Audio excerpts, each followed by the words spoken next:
Mayong adlaw mga kaigsuunan, kininausab si Jojo Bersales atong programa nga Kabilin. Atong tukion karon ang usa ka importante nga tradisyon sa tinuohang Katoliko, ang mga imahen ug mga santos nga ana sa kabalayan ug kasimbahanan. Sa akong luyo dunay Belen. Giset up ni siya diri sa Cathedral Museum tungod kay importante ang mga imahen sa pagkatao ni Jesucristo nga makita sa kabalayan o sa kasimbahanan. Mani ako ninyo karon atong tukion ang larawan sa Katolikanhong Tinuohan.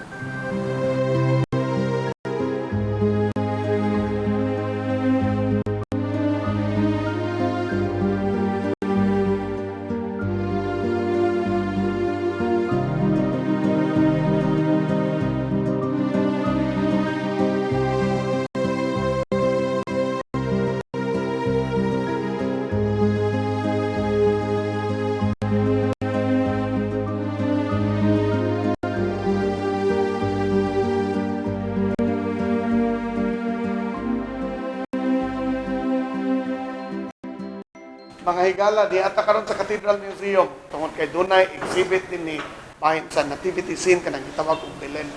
Atong ikahinabik karon ang usa ka expert sa mga santos o mga imahen sa relihiyong Katoliko, si Dr. Clodoveo Louis Nacorda. So, Louis, unsa man ni siyang giset up dinhi karon? Kaning Belen set sa amon ing pamilya pero mga 30 years old ra ni siya. Giset up ni nato nga ri kay aron para sa pagsaulog sa Pasko ba. Aron na po'y added attraction ang museum. It's a Filipino tradition. It's it's prevalent all over the country. No? And of course, the practice of the Belen was brought to the Philippines by the Spaniards. Sa pagkakatoliko na. Although the origin of the Belen is not really Spain, but Italian. Belen is a Spanish word for Bethlehem.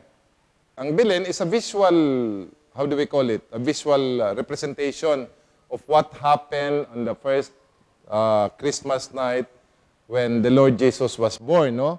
So, if you notice, dili naman kay si Jesus rang na diha, based on the gospel account, of course, the mother is there, and of course, the foster father, Saint Joseph, the angels that announced the birth of Christ, and the shepherds. And we move on towards the Epiphany. We also have the three kings on this side.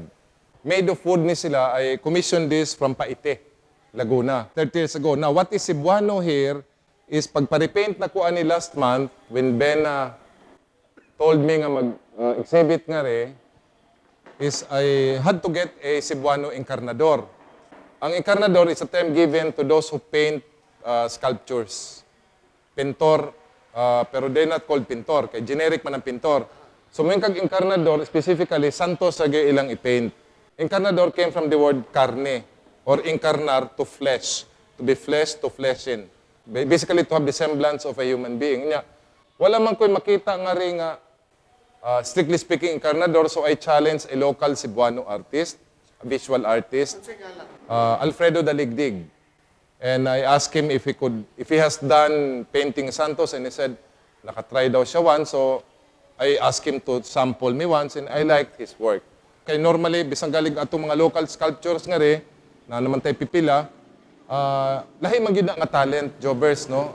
In Manila, even in the olden times, lahi yun ang encarnador sa eskultor. Encarnador, usually, iyang apason ang sipyat sa eskultor. Tikaso na lang, pinaagi sa pinta, like, og hiwi ang abil sa pag-sculpt, iyan na lang ng pintalagtarong kay to create nga tupong. So, dako kay na siya nga factor. So, kaning atong Belen ron nga gi-display nga ri, gawas na ni siya og Tagalog, Cebuano. Kaya ang sculpture Tagalog, pero ang paint, as you see it now, is very Cebuano. Panahon sa Kachila, until now, wala man gid ni mawala. Karon lang, mga fiberglass na lang, kana mga miniature, napagay papier mache, no? Napoy porcelain, napoy ivory, nga karaan. Both karaan and bago, no? So this is a hallowed Filipino Cebuano tradition nga di gid ni mawala. This is the very essence of Christmas.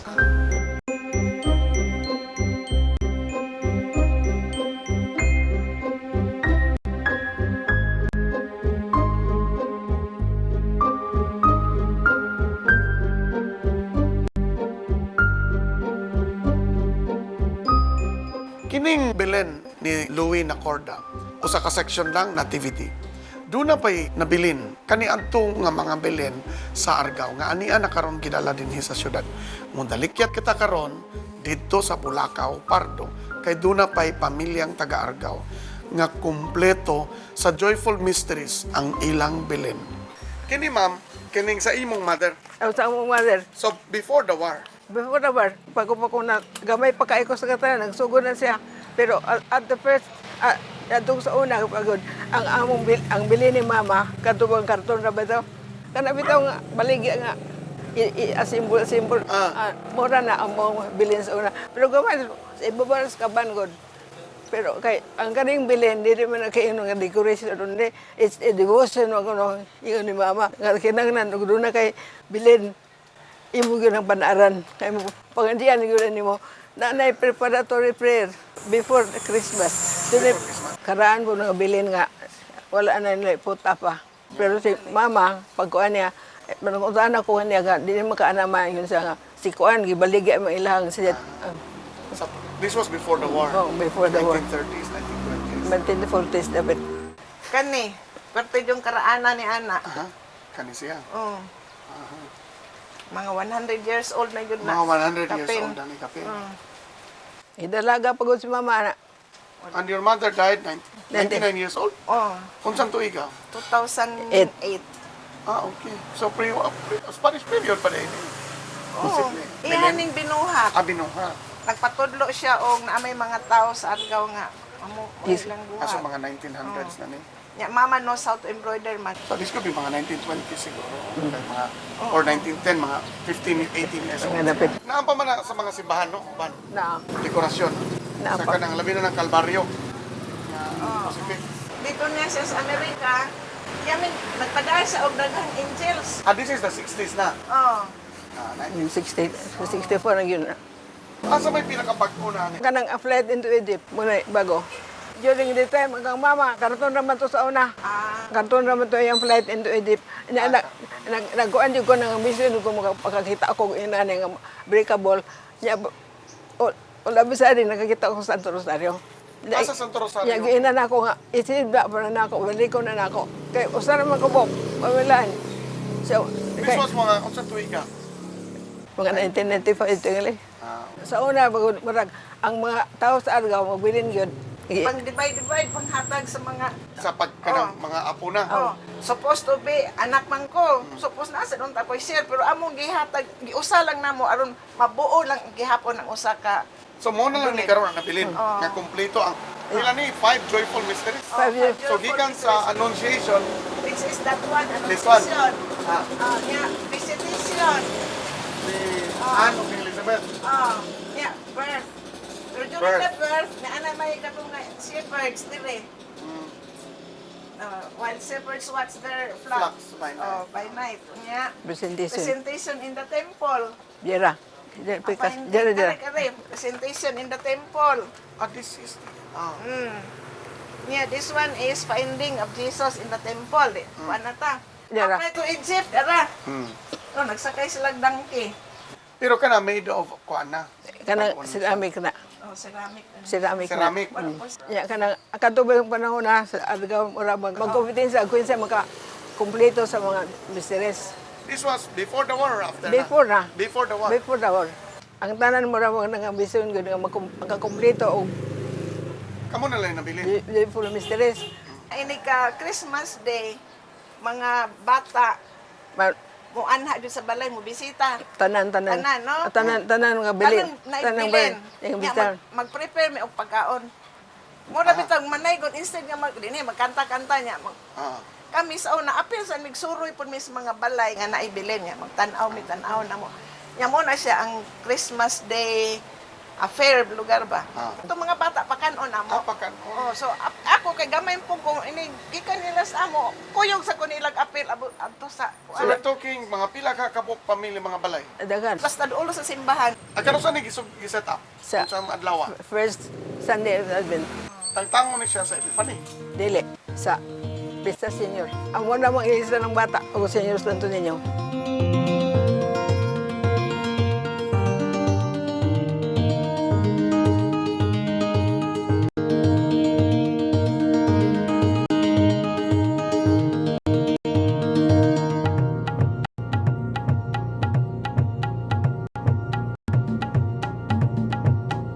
So this is my latest Belen for this year. No? I actually collect different Belen sets.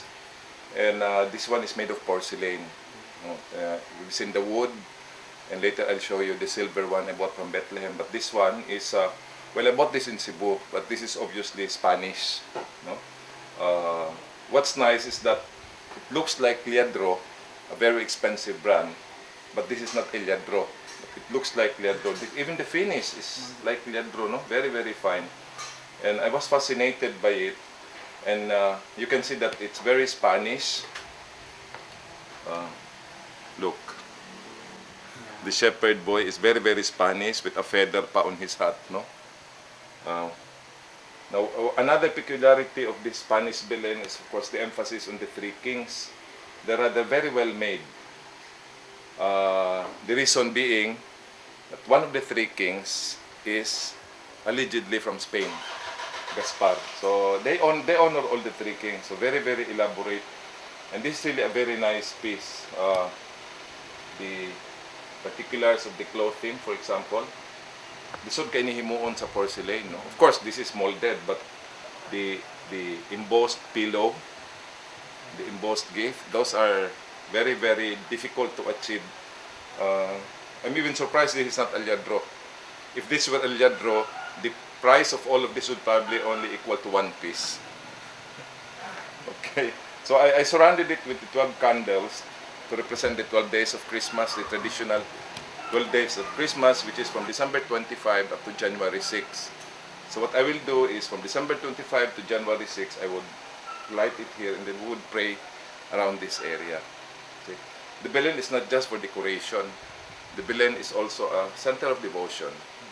In my lecture last Friday, I quoted Benedict XVI when he said that setting up the crib transmits to the next generation the humility, the joy, the simplicity of Christmas. And therefore, it is also a point of devotion.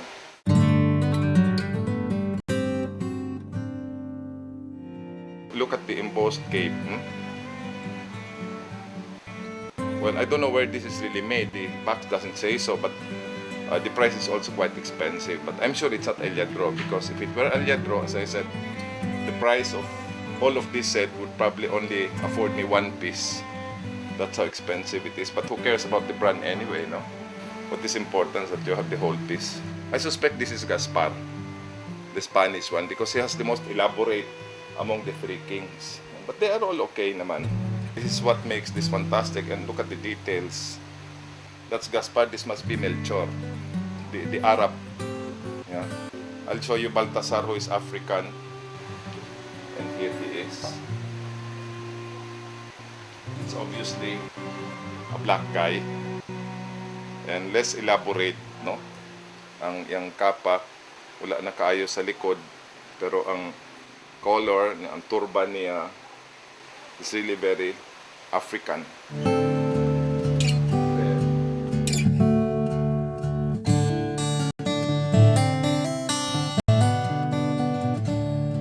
This is a silver Belen. What makes this very special to me is not so much because it's made of silver and gilded, no? It's all silver and then gild gold bitaw ang mga edges to highlight it. But why this is important and precious to me is because I bought this in Bethlehem. I was able to go on pilgrimage to the Holy Land. So when we got to Bethlehem, after we visited the cave of the Nativity, we went to a souvenir store and I saw this. It's quite expensive, really, but it's quite unique. We have the Blessed Virgin here and the Child Jesus, and then we have the Shepherd, and then Saint Joseph, and then the three kings.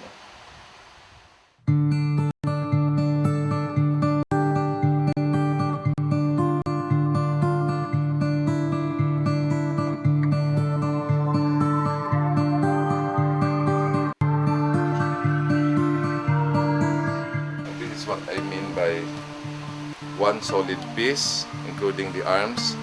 Usually, most Santo Niño Dormidos of this size would have joined arms, no?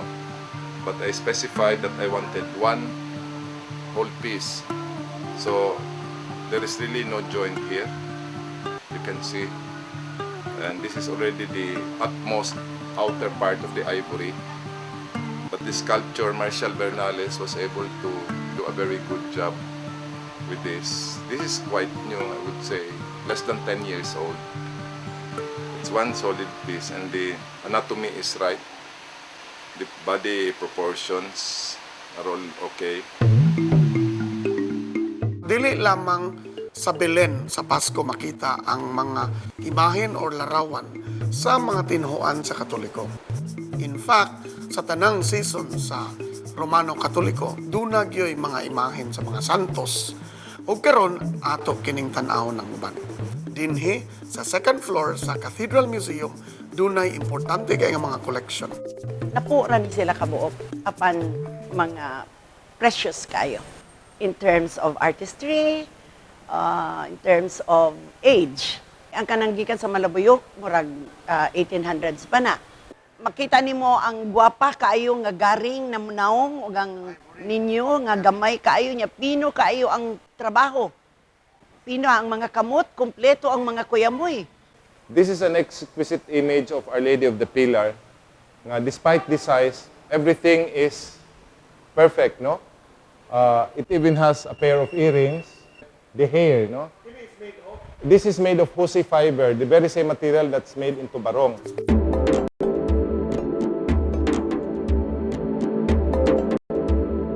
Unusual ni kay gihatag ni Cardinal Vidal sa museum. Doon ako nun nihatag sa iya ni Adto, unya, sa siya nilakaw sa iyang balay diri sa Archbishop's residence nato, iya ning gibilin sa museum. Wa niya dada. Kani siya, pero unknown origin ni kay wala malista ni Monsignor. Kani, Our Lady of the Carmelite, ni dako-dako, no? Kahoy ang sulod, pero ang kamot ug ang naong niya garing. Kani, wata kay bawag diin gikan, apan unusual, Mater Dolorosa, nakaitumpod siya, unya, makita nato nga ang garing, ilang gikuluran, gipaitom ba? Kani, gikan sa di sa Espanya. Usan ni sa duha nga gwapo kaayong gihatag sa Malabuyok. Hasta ang kaning quill, ang kanang ivory na siya, ang Saint Luke the Evangelist. Ang Santo Niño, iyang naong ug ang kabot maoy garing kahoy na ang uban. Kani siya moy wala. San Francisco Javier. Tungod sa iyang tonsure, Saint no? Francis Dire. Xavier, Jesuit. Nawala ang iyang mga gigunitan nga makapahibalo og kinsa unta siya.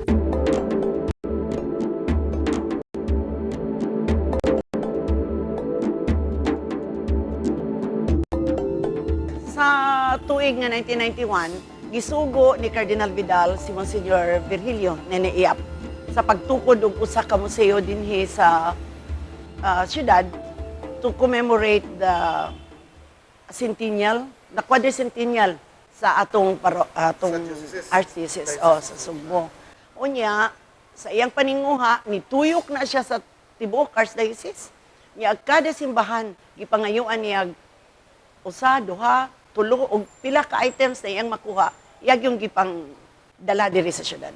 Sa tradisyon sa Katoliko, murag kinahanglan sila dunay makitaan kay kanabiyang atong pagtuo sa Ginoo, sa mga santo, sa Birhen. Dili man ang ordinaryong tao makahuna-huna lang kung sa ilang itsura. Mas dali baya sa ordinaryong tao na dunay makitaan nga dibuho o dunay makitaan nga statua. Kani siya ang sculptural technique ini muna siya gitawag og barok. Okay? Kanang baroque sculpture is characterized by the flamboyance of the movement. Ang movement sa sinina, hasta ang iyang posture, if you notice, is not standing erect. Nag-imula siya na ang tuhod is slightly bent forward. Ang kaning mga sleeves na pwede naman tani diretso, flare o gamay diri. Kaning iyang hood, which is really oversized for this type or this size of a man, elaborate og maayo to create a more impressive visual technique, no? Most of the santos are, well, imitated from Europe, no? Principally Spain. Usually, ang mga gi-import gold, makarakterize man nimo siya kay basically they are light wood because there is no hardwood in Spain. what they usually use in Spain, and most of this came from Spain, is pine wood. So like for this one, bugat gid ni siya kaayo. Oops. This might even be what we call tugas. What may tugas sa Espanya? Oh.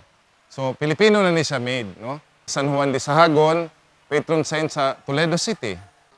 Na kaning iyang gidala is the Blessed Sacrament because he was very devoted to the Blessed Sacrament. Tanang santos na gi-symbol, anan nato sa mailan kay kung wala ng symbol, we would not be able to identify him as San Juan de Sahagon kay kaning iyang attire is a basic Augustinian attire, no? Kaning flared sleeves nga ingon ana, unya naay belt nga Korea.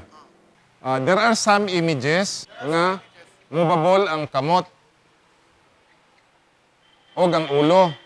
Ang reason ra gyud ana jobbers is for easier sculpture.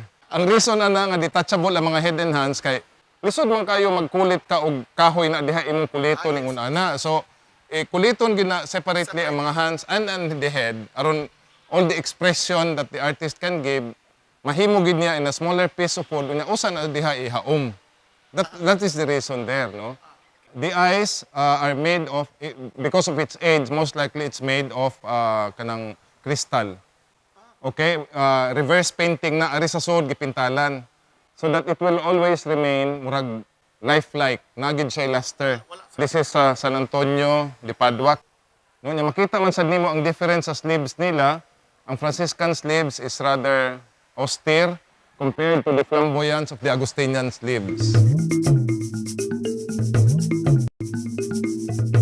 This is still Baroque, but what is different here is these particular traces of the painting where you can see the gold leaf and then it's painted over. This is what we call the estofado technique. Yeah, and the idea of the estofado technique is to make the wood appear like cloth, brocade in particular. And this particular Saint Joseph might have been produced by a Chinese artisan or a sculptor because the eyes are very Chinese. Very Chinese Filipino even, no? Remember that the first sculptures really were the Chinese that immigrated from mainland. Because sculpture is not a native Filipino art. I would say I would put anywhere from the 1700 to the 1600 even, no? Oh, kaning klase yes. This is a very Cebuano work because this came from handed down from family to family. I just want to correct, this is the common mistake of most people. Whenever they see a bust of Jesus suffering, they usually call it Etche Homo. Actually, if you notice, the Christ is looking upward, no? So, this could not be at the time when Pilate presented him to the crowd because he would look upward. He would have been looking down like that or looking straight. Muna Etche Homo. Katong una na itong gituki ganina, mo ito gitawag og detalyado. Kaya nga no, kanang unay ang sinina, unya imubabol ang mga kamot. Kaning ingon ani nga articulated ang hands, unya kinanglan sininaan, it's called devestido or devestir. So basically, these are the two kinds when it comes to the make of the santo. Now, this particular devestido santo is representing that of Our Lady of the Consolation. And it's made of ivory, head, and hands. But the body underneath this is still wood.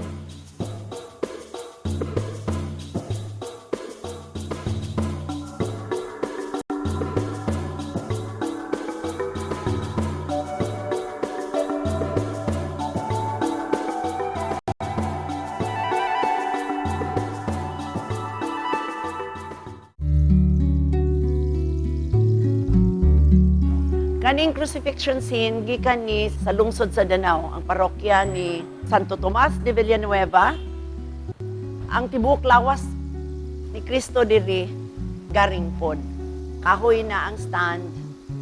Unya unsay gwapo po dinhi ang kanang mga nag-stripe dinha ang itom na parte makitaan diha mga pako na sa bakukang unya naay gold leaf in between na siya. Beautiful example of ivory sculpture, no? Mura man siya masters gyud ang naghimo kay despite the size niya, ang anatomical proportions is correct. Kanya ang protrusion sa ribs correct. Even the loincloth, the way the loincloth was carved, no?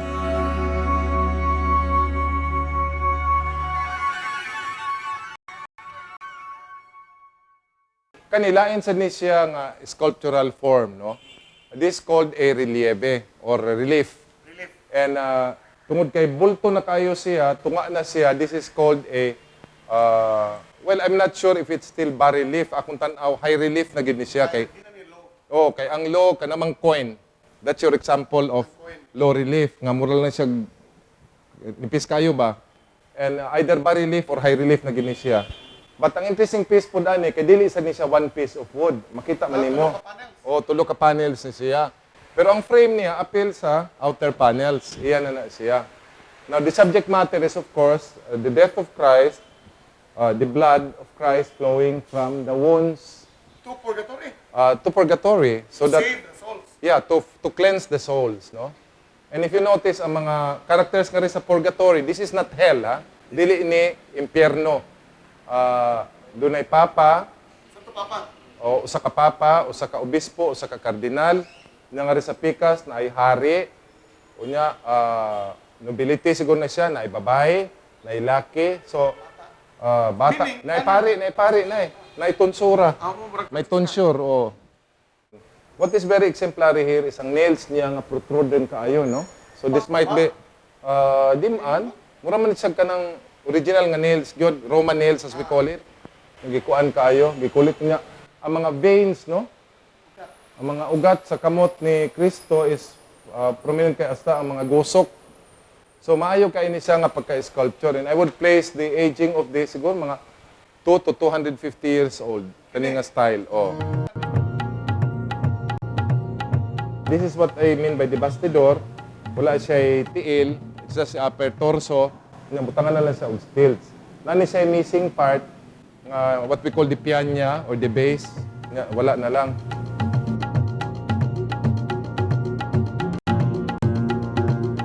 Diri sa atong Cathedral Museum, kani mo gini matawag na to og eskulturang Bisaya. Nakita naman nato ganina og unsa tong baroque flamboyance, ang mga movement and everything. And you'll notice that in this particular statue of Santa Monica, medyo stiff ra kayo ang iyang lihok. But there is also an attempt to create that Kind of baroque flamboyance. This is very particularly interesting, kaning pagben ingon ana, no? And if you'll ask me, kumpara atong mga nakita nato, kani would be, in terms of prices, among collectors, mas mahal. Kay mas ang mga native, mas lisod man pangitaon. Nowhere in the world will you find a sculpture nga ingon ani. In the Philippines, no? But since this is found here in Cebu, then most likely gini Cebuano gini. Now, kanipod nga San Agustin, again, I would say, this would command a higher value than the Baroque saints that you have. Why? For the same reason of the Saint Monica nga kani, mo gini matawag nga ato gini siya. Cebuano gini siya, natibo. Straight kay siya, pero there is an attempt by gyud to imitate the European model. Una sa tanan ng ilong, kalinis kayo. Okay? Unya na ibungot-bungot. Pero ari nang kita, mabunggo kanunay, igabot nga rin sa patilya, kaya wala gyud butang iyong patilya, anhan nimo makitan diha nga Bisaya gyud kay ning pagkahimoa. Tay dili man ta bangason nga mga tao. Did this come from the same source? Yes. Mabolo. So, basig diha na nis mabulong gibuhat. Posible kayo. Mga higala, niabot na kita sa katapusang yugto ni ining atong pasundayag karon sa Kabilin. Hinautunta nga duna kita'y nakatunan. Kininausab ang inyong host, si Jojo Bersales. Ipadayon ang pagtipig sa atong Kabilin.